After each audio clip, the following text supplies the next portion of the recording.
চিকিৎসা চলাকালীন ভুল ওষুধ প্রয়োগে অসুস্থ একাধিক শিশু, আশঙ্কাজনক অবস্থায় চলছে চিকিৎসা। বেশ কয়েক রকম ইঞ্জেকশন দেওয়ার পর থেকেই অসুস্থ হয়ে পড়ে একাধিক শিশু। ঘটনায় আতঙ্ক ছড়ায় তেহট্ট মহকুমা হাসপাতালে। খবর পেয়ে ঘটনাস্থলে পৌঁছয় পুলিশ। আতঙ্কের কারণে উত্তেজনা তৈরি হয় হাসপাতালে। কিছুক্ষণ পর পরিস্থিতি নিয়ন্ত্রণে আনে তেহট্ট থানার পুলিশ। সূত্রের খবর, সোমবার সন্ধ্যা পর্যন্ত জ্বর, পেট খারাপ, বমির সমস্যা ও অন্যান্য কারণে ভর্তি ছিল প্রায় 30 জনের কাছে শিশু।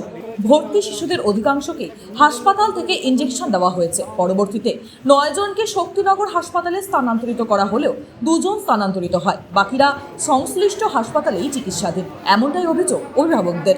ডাক্তার এসেছে 11টায়, রাত 2টোয় ভর্তি করা হয়েছে, কোনো ডাক্তার ছিল না।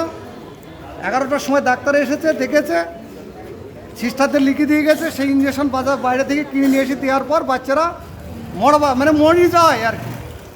সে জল ঢেলে তারপর তারা সুস্থ হয়েছে। Bureau report, sky news Bangla.